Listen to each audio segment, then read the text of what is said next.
Mga kapuso, bababa na rin ang minimum na pamasahe sa jeep sa Regions 4A at 4B. Ayon sa LTFRB, mula sa dating 8 piso at 50 sentimo, magiging 8 piso na lang ito. Mananatili naman sa piso at 50 sentimo ang dagdag sa bawat kilometrong biyahe paglagpas sa unang 4 na kilometro. Ipatutupad ang fare cut sa oras na mailathala ang utos sa mga pahayagan sa Calabarzon at Mimaropa. Ang rollback ay bunsod ng pagmura ng produktong petrolyo. Maraming estudyante, trabahador, senior citizen at lahat ng tao sa lipunan ang hindi gusto ang pagtaas ng pamasahe. Dahil doon, nahihirapan ang mga taong nagko-commute. Minsan pa nga, itinitipid nila ang kanilang pera.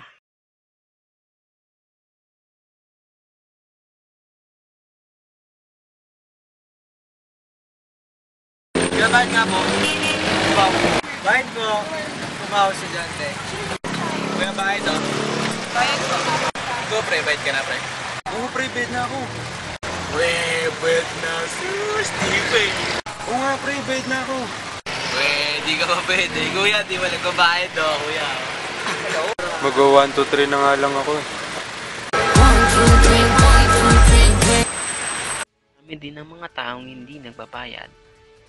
Minsan din, nababa ang pamasahe dahil doon natutuwa ang mga commuters.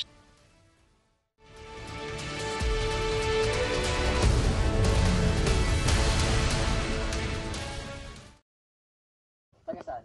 Sabi. May tanong lang ako sa'yo. Bilang isang estudyante, anong masasabi mo sa mataas na singil ng pamasahe?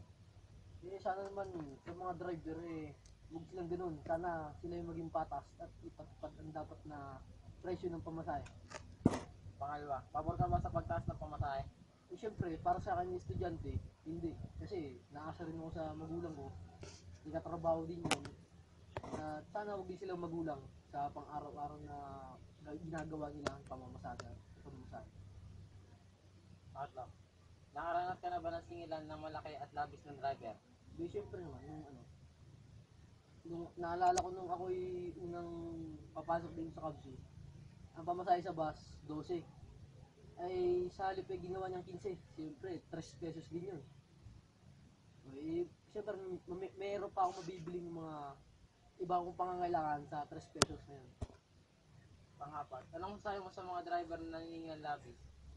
Ang masasabi ko lang sana tigil-tigilan nila yun. Maging patas sila, maging parehas din sa pamumuhay. Nakasingil ka na, nabiktima ka na ba ng pagsingil na hindi tama ng driver? Oo. Sabi ko nga, nung ako'y pumunta dito sa Cavite, nasingilan ako ng higit sa tamang pamasahe. Anong masasabi mo sa mga driver na hindi naghahatid sa eksakto lugar na sinasabi ng pasahero? Ay, mahirap yan. Kasi, pag sinabi ng pasahero, nasusunod yun. Customer is always right.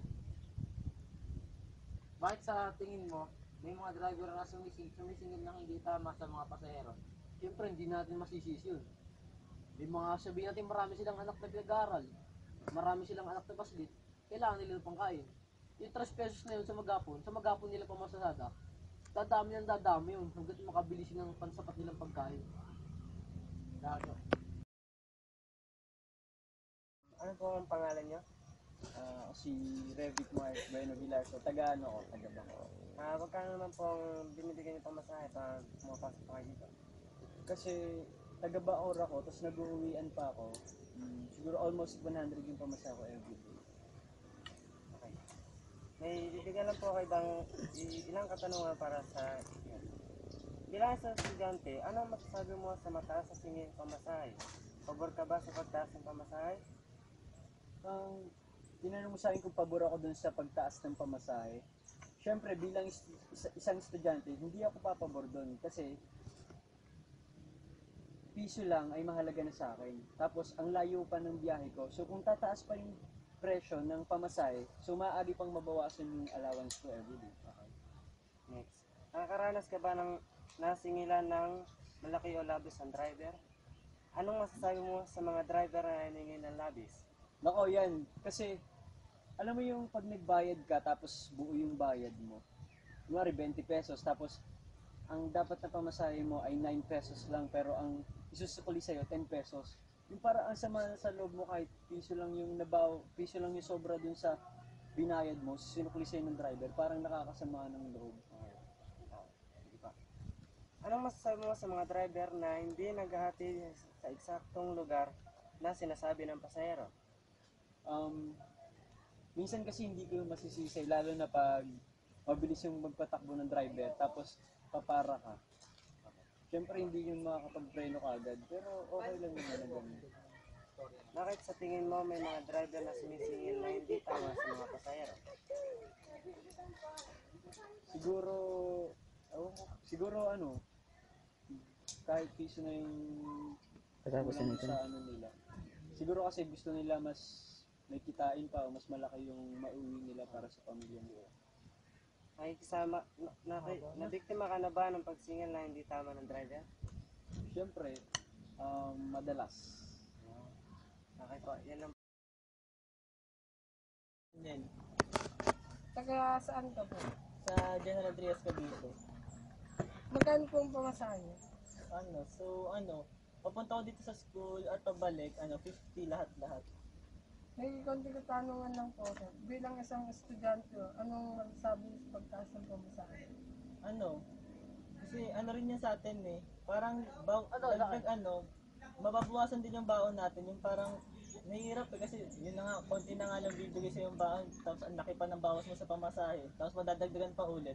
Parang hindi ka na rin makakabili ng mga pambili ng mga pagkain mo. Siyempre, nagugutom tayo sa school. Tapos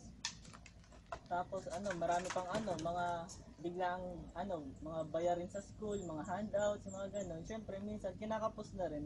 Siyempre minsan din naman parang nakakahiya na rin humingi sa magulang kasi matanda na rin tayo. Parang dapat kaya na rin natin gumawa ng sa sarili natin. Parang ganun. Mahirap din pag mataas. Talagang yun. Hindi basta mahirap ng Pangalawa ka tayo, pabor po ba kayo sa pagtaas ng pamasahe? Sa palagay ko ako hindi kasi sa tingin ko naman tama pa naman yung presyo yung sa gas ng parang sa tingin ko yung mga tao lang parang gusto lang talaga yun nga parang naging sugapan na yung mga driver din sa mga makakuha ng pera yung kaagad yung sila yung mas mataas hindi nila naiisip yung mga tao rin hindi naman lahat tayo may mga trabaho yung mga magagandang trabaho yung mga magulang natin may magandang silang trabaho at hindi ganun kadali kumuha ng pera yung parang ganun lang hindi ako pabor. Nakaranas ka na ba ng singilan ng malaki o labis ng driver? Yun, naranasan ko yun one time, yung pauwi ako, nagbayad ako, pero hindi naman ganun kalaki, pero yung nagbayad nga ako, binayad ko 20, so yung pauwi ko, 18 lang, hindi niya ako sinuklian ng dos, parang yun lang, pero kahit sabihin natin kasi kahit dos man sabihin natin, syempre kung may ipon mo rin naman yung dos na yun, may mabibili ka pa rin dun sa dos na yun. Kaya yun, syempre malaking bagay na rin para sa atin yun. Anong masasabi mo sa mga driver na nangingi ng labis? Yun lang, sana makonsensya sila sa mga ginagawa nila, sana yung dapat isipin din nila yung mga pasahero nila na hindi naman lahat tayo may mga maraming pera yun. Dapat makonsensya rin naman sila. Wala na po ang pangalan. Muhi ka, bakit? Ano pong masasabi niyo sa pagtaas ng pamasahe? Hindi naman kami nagtataas ng pamasahe. Under pa nga kami, kulang pa nga kami. Hindi kami nagtataas ng pamasahe. Pabor po ba kayo sa pagtaas ng pamasahe? Siyempre. Mga pasahero po ba na hindi nagbabayad ng Marami halos. At saka maraming estudyante ang hindi nagbabayad. Gano'n po kayo sa ganun nagtatry? Dito kasi mga magwa 1 year pa lang. Tapos ko lang mag-retire. Sa inyo pong palagay, ano po ba ang presyo ng pamasahe sa layo po ng tinatakbo ng Manila? Ay, hindi nga. Kasi napakamura ng pamasahe. Salo doon sa taripa namin. Ano po ang masasabi niyo sa mga driver na nanginingil na sobra at mahal na pamasahe yung hindi na nagbibigay na? Kanya-kanyang opinion niya. Nahirap at No comment na ako sa mga ganyan mga. Bilang driver, may solusyon po ba kung sa pamasahe? Ang solusyon. Kaya pag-usapan naman yun, depende sa LTFRB. Kung ano ang panang LTFRB, yun ang sinusunod. Kasi nag-i-hearing ka naman.